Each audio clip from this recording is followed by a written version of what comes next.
ساڵی نوێی خوێندن بەڕێوەیە و مامۆستایان کێشەی کەمکردنەوە و دواکەوتنی موچەیان هەیە و لە 11ی ئەو مانگەشدا یەکێتی مامۆستایانی کوردستان داوایان کردووە پێداچوونەوە بە سیستەمی پاشەکەوتکردنی موچەی مامۆستایاندا بکرێت، ئەگەرنا ئەمساڵ مەترسی ڕاگررتنی پرۆسەی پەروەردە هەیە.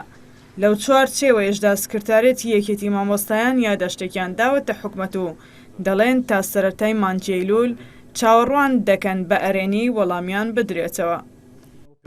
بڵێ مامۆستایان حتمما ئیمساڵ هەڵوێستێکیان دەبێت بە حکمی ئەوە ساڵی پاریش هەموو مامۆستاکان هەر لە زاخۆتا دەکرێتە خانەقین هەمووی ناڕازی بوو لەسەر ئەو سیستەمی پاشکردنەوە یەکێتی مامۆستایان چەند یادداشتێکی بەو دەربارەی ئەو سیستەمی پاشکردکردن دەرکردووە بە عەداڵەت لای لە قەڵەم و بە نازانستانە دای لە قەڵەم لەبەرەوە نەعەداڵەتی و نازانستنیەکی تایە و مامۆستایان بەڕاستی زەرمەندی یەکەم بوون لەو سیستەمە.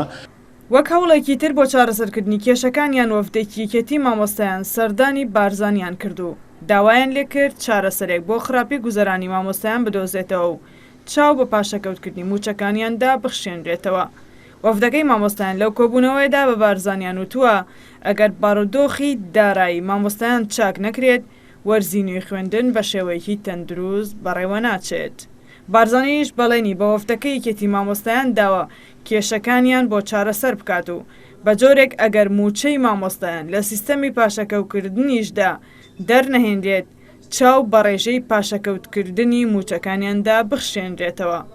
خوێندن بەڕاستی زۆر بە قورسی دەڕوا ساڵێکی تەندروست نابێ ئەگە وەزعی دارایی بەم شێوی چکە ئێمە نزیکەی ئێستا 14 زانکۆی حکومی و 16 زانکۆی ئەهلیمان هەیە، زیاتر لە 8,000 مامۆستا و نزیکەی 120,000 قوتابی و خوێندکارمان هەیە.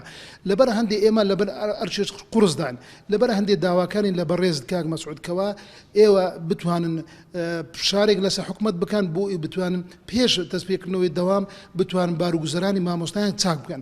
ئەویش وعدی ئەوەی بێمەدا کەوا وەکو پارێزەرێک بتوانی کەوا زەخر لە حکومت بکاتن، بتوان کەوا حکومت بە زووترین کات بە ستەی موچەدا بچتەوە.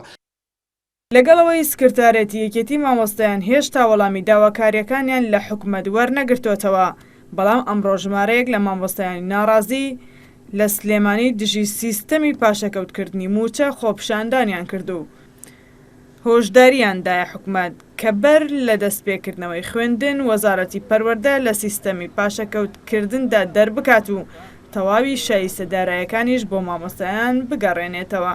هاتنە پێشی هەر ئەگەرێکی خراپ لە پرۆسی پەروەردەدا لە ئەستۆی حکومەتی هەرێمی کوردستاندایە، ئەو ئەگەرانە وەکو ساڵی ڕابردوو ئەگەری بایکۆتکردنی هۆڵەکانی وانەوتنەوەیەوە خۆپیشاندانی بەرفراوانە و هەر حاڵەتێکی نەخوازرا وەکو فەوتاندنی ساڵێکی نوێی خوێندن هەمووی لە بەردەم حکومەتی هەرێمی کوردستانە.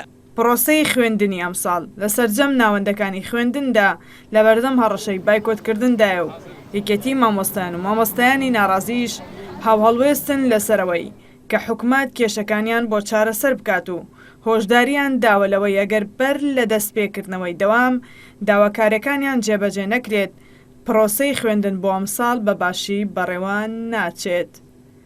ڕێناز عەلی، NRT هەولێر.